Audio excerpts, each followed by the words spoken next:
Praise Lord, praise Lord, praise Lord, hallelujah, hallelujah, hallelujah. सबको जय मसीह की। परमेश्वर, हमारा परमेश्वर जो सब कुछ जानता है और वो अपने तरीके से पितर आत्मा जी के द्वारा सारे काम करता है। हालेलुया। क्योंकि वो चाहता है कि हम उसके सिंहासन के करीब आएं और जैसा वो चाहता है हम उसकी मर्जी को पूरा करें। Hallelujah, praise Lord. अब हम मिलकर प्रार्थना करते हैं। हे पिता परमेश्वर खुदावंद, आकाश और पृथ्वी के मालिक और खालिक, सृष्टि के सृजनहार, हम आपका धन्यवाद करते हैं कि हर रोज़ की तरह आपने अपने बच्चे को इस काबिल समझा कि आपके इन पवित्र शास्त्र के वचनों को जो हर रोज़ बोले जाते हैं आज भी बोले जाएं, ताकि इन वचनों के जरिए से लोगों के हृदयों में परमेश्वर का वचन का बीज बोया जाए। और इसमें हम पितर आत्मा जी की सहायता मांगते हैं। पितर आत्मा जी, आइए, आपका स्वागत करते हैं। आप हमारे मुंह मन के इस वचनों को बोलिए, क्योंकि ये पवित्र वचन आपकी इच्छा, मर्जी और सहायता के बिना नहीं बोले जा सकते। हम आपका धन्यवाद करते हैं और हम चाहते हैं कि ये लोग इस सच्चाई को जाने कि परमेश्वर क्या चाहता है और उनके हृदय में ये बात आ जाए कि सच्चाई क्या है और सच्चाई उनको आज़ाद करे। मेरी विनती, मेरी प्रार्थना यीशु मसीह के जलाली कदूस जीवित पवित्र और समर्थी नाम में मांगते हैं। सुनो और कबूल करो, आमीन। अब आप जान लीजिए कि परमेश्वर के पास यीशु मसीह ने क्या कहा था जाने के लिए। वो कहता है, बिना मेरे द्वारा पिता के पास कोई नहीं जा सकता। और ये बात 100% नहीं, 1,00,000% नहीं, उससे भी ज़्यादा अगर गिनती है वो सच्ची है। क्योंकि परमेश्वर के मुख से जो वचन निकलता है वो सत्य होता है और वो टलता नहीं है। वो कभी वापस खाली नहीं जाता। जिस काम के लिए उसको भेजा जाता है वो पूरा होता है। अब हम आपको एक वचन पढ़कर सुनाते हैं। वचन बहुत गहरा है, आत्मिक है। इसमें हम ये चाहते हैं कि आप इस वचन को पहले 2 बार सुन लीजिए। हालेलुया। इब्रानियों की पत्री उसका 4था अध्याय और उसका 16वां वचन। हालेलुया, सुनिए। इसलिए आओ हम अनुग्रह के सिंहासन के निकट हियाव बांध कर चलें कि हम पर दया हो और वह अनुग्रह पाएं जो आवश्यकता के समय हमारे सहायता करे। अब आप एक बार इस वचन को फिर सुन लीजिए। इसलिए आओ हम अनुग्रह के सिंहासन के निकट हियाव बांध कर चलें कि हम पर दया हो और वह अनुग्रह पाएं जो आवश्यकता के समय हमारी सहायता करे। अब आप जान लीजिए कि परमेश्वर के निकट क्यों जाना है हमको। परमेश्वर के निकट इसलिए जाना है कि हमें उससे वो अनुग्रह पाना है। क्योंकि मनुष्य की इच्छाएं, कामनाएं कभी पूरी नहीं हो सकती, लेकिन अगर ज़रूरत और आवश्यकता के समय ऐसी बातें हो जाएं जो हमें बहुत ज़रूरी है, जो हमारे बस में नहीं है, हमारे समझ लीजिए कि वो ज़ोर से भी नहीं मिल सकती, उसके लिए क्या करना है? उसके लिए हमें हौसला करना है, विश्वास करना है, भरोसा करना है और यीशु मसीह के नाम से हर काम करना है। उसमें सबसे ज़्यादा क्या करना है कि पितर आत्मा जी की सहायता मांगनी है कि पितर आत्मा जी आइए। आपके बिना हम इन वचनों को ना तो छू सकते हैं, ना पढ़ सकते हैं, ना बोल सकते हैं, ना प्रचार कर सकते हैं। इसलिए हमारी आवश्यकता क्या है कि पितर आत्मा जी आइए और हमें अनुग्रह के सिंहासन के निकट जाने के लिए हियाव बंधाइए, हौसला दीजिए और हमारा विश्वास दृढ़ कीजिए। Praise Lord, hallelujah. और वो कहता है कि हम पर दया हो। दया कब होगी? जब हमारा परमेश्वर हम पर अनुग्रह करेगा। अनुग्रह का मतलब क्या है? अनुग्रह का मतलब है कि हम पर वो ऐसी दया कृपा करता है कि हमें संसार के किसी बात से क्या कहते हैं, लालच वाली बात खत्म हो जाती है। ना तो उसकी चिंता होती है, ना हमें उसकी ज़रूरत पड़ती है। जब परमेश्वर का अनुग्रह हम पर हो जाता है तो हम इस संसार की सारी चिंताओं, आशाओं, कामनाओं, ज़रूरतों से मुक्ति पा लेते हैं और सारे काम परमेश्वर अपने स्वर्गदूतों के द्वारा हमारे लिए करता है। और ये अनुग्रह आप पर, हम पर, सब पर तब होता है जब पितर आत्मा जी हमारी सहायता करते हैं। हालेलुया। आप देखिए वो वचन में कहता है कि हम पर दया हो और वह अनुग्रह पाएं जो आवश्यकता के समय। आवश्यकता हमें क्या है कि हमें परमेश्वर के पास जाना है, हमें यीशु मसीह के पीछे पीछे चलना है और उस जगह जाना है जो हमारा प्रभु यीशु मसीह वादा करके गया है कि मैं पिता के पास जाता हूँ और तुम्हारे लिए घर तैयार करता हूँ। मेरे पिता के पास रहने के बहुत से घर हैं, अगर ना होते तो मैं तुमको बता देता। क्या आप जानते हैं कि पिता के पास तो किसी बात की कमी नहीं है। यीशु मसीह ये भी कहता है कि अगर आप मेरे नाम से कुछ भी मांगोगे तो ये मत समझना कि पिता आपको नहीं देगा या मेरे बिना नहीं देगा। अरे वो आपसे प्रेम करता है, वो आपके लिए पहले ही हर बात को तैयार रखता है, हर ज़रूरत को आपके लिए मुहैया कराता है। अब यहाँ क्या लिखा है? यहाँ लिखा है कि जो आवश्यकता के समय हमारी सहायता करे। हमें परमेश्वर से वो अनुग्रह मांगना है, वो आशीष मांगनी है और उसकी दया हम पर ऐसी बनी रहे कि हमारी जब भी कोई ज़रूरत हो, हमें अपनी चिंता या किसी वस्त्र की चिंता, खाने की चिंता, रहने की चिंता, सोने जागने की, कामकाज की, नौकरी की, धन दौलत की कोई नहीं करनी है। हमें तो संसार में अपने भाई बहन, बेटे बेटियां, माँ बाप सबसे उतना ही प्रेम करना है जितना हमें आवश्यकता है,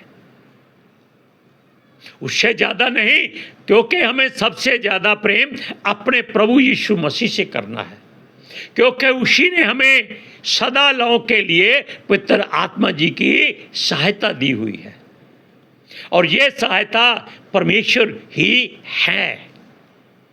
सूरज प्रमाणी इस बात का दावा करता है कि पवित्र आत्मा जी आपकी तरह हैं, मुझसे हैं, बेशक आत्मिक हैं वो, लेकिन हर काम आपकी तरह करते हैं क्योंकि वो आपकी हर आवश्यकता को जानते हैं, वो आपके हृदय गुर्दे की हर बात को जानते हैं। सबसे खास बात वो कहता है कि वो ही परमेश्वर है। अब आप सोचिए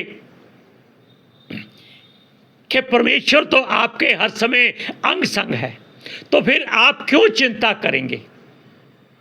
आपकी आवश्यकता वो जानता है, आपको किसी बात की फिक्र नहीं करनी, केवल आप उससे विनती करें कि आओ हम किसके साथ, आओ हम उन लोगों के साथ लो जो परमेश्वर के ऊपर भरोसा करते हैं, उसके वचन पर अर्थात यीशु मसीह पर विश्वास करते हैं और पवित्र आत्मा जी के साए में रहते हैं। उन सबको पुकारो कि आओ हम उस अनुग्रह के शासन के निकट हियाब बांध कर चल। कितनी छोटी सी बात आपके लिए होगी।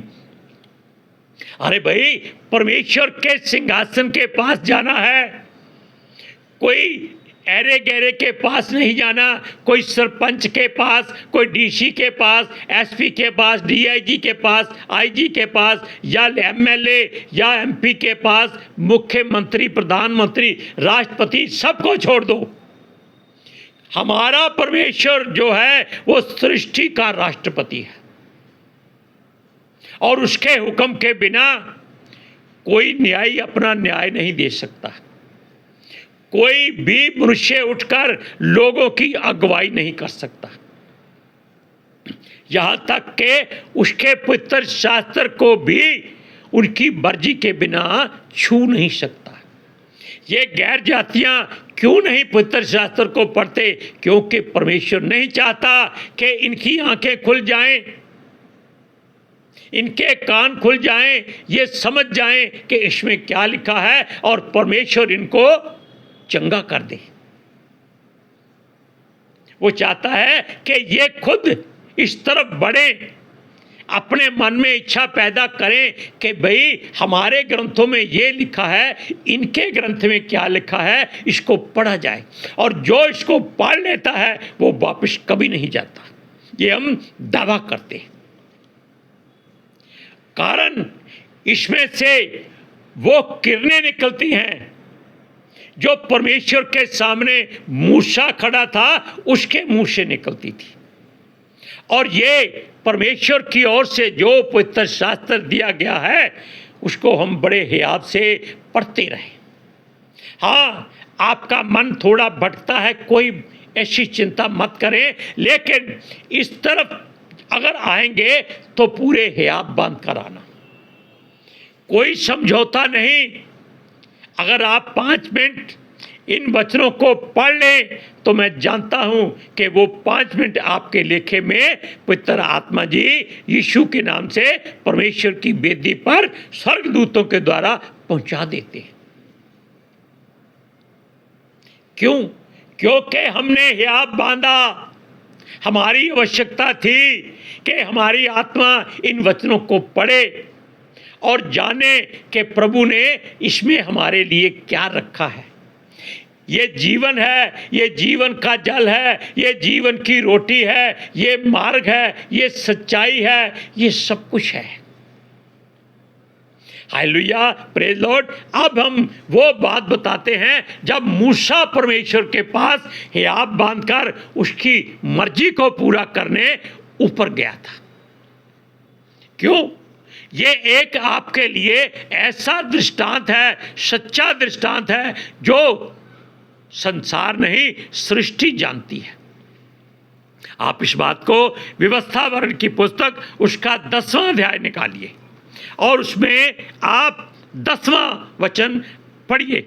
उसमें क्या लिखा है? वो कहता है, मैं तो पहले के समान उस पर्वत पर 40 दिन और 40 रात ठहरा रहा। कैसा हियाब बांधा मूसा ने, अब आप जान लीजिए। क्योंकि उसको आवश्यकता क्या थी कि वो परमेश्वर का दीदार कर ले, काहे भी किसी भी तरह से। अगर परमेश्वर उसको बुलाता है तो वो दौड़ दौड़ कर जाता है। हालेलुया। पहले परमेश्वर ने उसको 2 तख्तियां दी थी जिस पर उसकी 7 आज्ञाएं लिखी थी अपन लोगों के लिए, और 10 आज्ञाएं लिखी थी जो ऐसी शर्तें हैं आज भी अगर आप उनको माने तो आप परमेश्वर की व्यवस्था को पूरा करने के काबिल हो जाएंगे।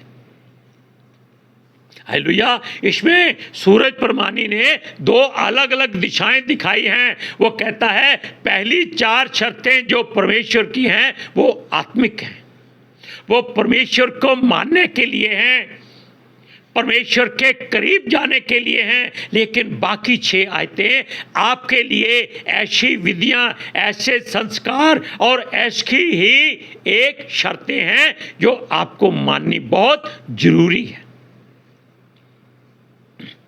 तब आपका हियाब ऐसा बढ़ जाएगा कि आप परमेश्वर के सामने खड़े होने के लायक हो जाएंगे। अब मूसा दूसरी बार 40 दिन 40 रात परमेश्वर के करीब रहा।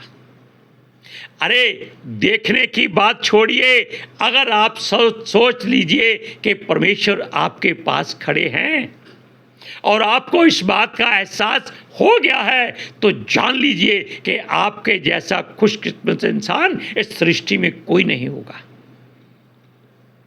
Hallelujah, praise Lord. इसीलिए मूसा इस वचनों को जोड़ने के लिए परमेश्वर के पहाड़ पर उसकी मर्जी से गया था, क्योंकि वो इस लायक था कि परमेश्वर उसको अपने करीब आने देता था। अब और क्या कहता है? वो कहता है, और उस बार भी यहोवा ने मेरी सुनी। आप जानते हैं परमेश्वर आपकी हर बात को सुनता है, जानता है, जांचता है, परखता है, सोचता है, और आपको अगर अच्छी तरह से जांच लेता है, आपको महिमा देता है। आपका भजन संहिता 91 में आप पढ़ सकते हैं, वो कहता है वो आपको बचाकर महिमा देगा। और जो परम प्रधान के छाए हुए स्थान में बैठा रहता है, वो सर्वशक्तिमान की छाया में ठिकाना पाता है। अब मूसा कहाँ गया? परमेश्वर के छाए में। उसको वहां किसी की जरूरत नहीं कि कह सके कि मूसा तू यहाँ क्या करता है, तेरा क्या काम है। यही बात परमेश्वर ने एलिया से कही थी कि एलिया मुझे तुझसे क्या काम है, जबकि परमेश्वर ने खुद उसको भेजा था कि चल फलानी फलानी जगह पे चल, वहाँ कौवे तुझे रोटी देंगे और तू उस नाले का पानी पिएगा। जबकि परमेश्वर ने उसको 2 बार स्वर्ग से रोटी और सुराही पानी की भेजी थी। Hallelujah, praise Lord. अब सुनिए इस बात को। वो कहता है तुझे नष्ट करने की मनसा छोड़ दे। तुझे कौन है? ये उस समय के इजरायली थे जो बिगड़ चुके थे, जो परमेश्वर की बात नहीं सुनते थे, नहीं मानते थे।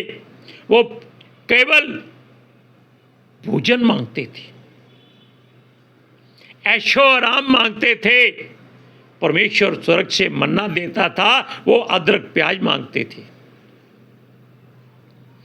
वो मूलियां खाते थे और पटाखे बजाते थे। लेकिन परमेश्वर क्या चाहता है कि परमेश्वर चाहता है कि हम उसका हुक्म माने, वो आपको स्वर्ग से भोजन देगा। हालेलुया। अब इस बात को पूरा दोबारा सुन लीजिए। वो इजरायलियों को नाश करने वाला था, लेकिन मूसा की प्रार्थना पर उसने उनको छोड़ दिया, नाश करने से हाथ खींच लिया। और इसका 11वां वचन है, फिर यहोवा ने मुझसे कहा, उठ और तू इन लोगों की अगुवाई कर, ताकि जिस देश के देने को मैंने उनके पूर्वजों से शपथ खाकर कहा था, उसमें वे जाकर उसको अपने अधिकार में कर लें। देखो, बिगड़े हुई औलाद के लिए भी वो पिता कितना दयालु है। मूसा परमेश्वर के सामने 40 दिन 40 रात मुंह के बल पड़ा रहा था। क्या कोई ऐसा मनुष्य है जो 24 घंटे परमेश्वर के सामने मुंह के बल पड़ा रहे? कोई नहीं हो सकता। वो 40 दिन 40 रात पड़ा रहा। इसी पर परमेश्वर ने उसकी दुहाई सुनी और अपने बच्चों को जीवित छोड़ दिया, और फिर उनको अधिकार दिया कि जाओ ऐश करो और वहां जाकर उस देश को अपने कब्जे में ले लो। अब आप जान लीजिए कि जो वचन हमने पहले पढ़ा था कि आप आओ हम अनुग्रह के सिंहासन के निकट हियाब बांध कर चले कि हम पर दया हो और वह अनुग्रह पाएं जो आवश्यकता के समय हमारी सहायता करे। और वह क्या था? वो मूसा था, जिसने परमेश्वर के आगे अपने लोगों के प्राण बचाने के लिए अपने आप को उस जगह पर पेश कर दिया। हालेलुया। इसलिए अब आप अपने आप को सुधार लीजिए। परमेश्वर चाहता है कि आप उसके करीब आ जाएं, ताकि वो आप पर अनुग्रह करे। Hallelujah, praise Lord. अब हम मिलकर प्रार्थना करते हैं। हे पिता परमेश्वर, हे सर्वशक्तिमान परम प्रधान, हम आपके साए में बैठे हैं ताकि हम आपसे अनुग्रह पाएं और आशीष बरकत पाएं। हमारी हर ज़रूरत को हमारा परमेश्वर जानता है, और हम उससे विनती करते हैं कि हे पिता परमेश्वर, हमारी गलतियों को क्षमा कर दे, हमारे पापों को अपनी पीठ के पीछे फेंक दे। हे प्रभु, हम पर दया कर। ताकि हम तेरे अनुग्रह से तेरे करीब आ सके। हमारी विनती पितर आत्मा जी के द्वारा पिता परमेश्वर यहोवा की वेदी पर पहुँचे, वो सुने और आशीष दे। हालेलुया। सबको जय मसीह की।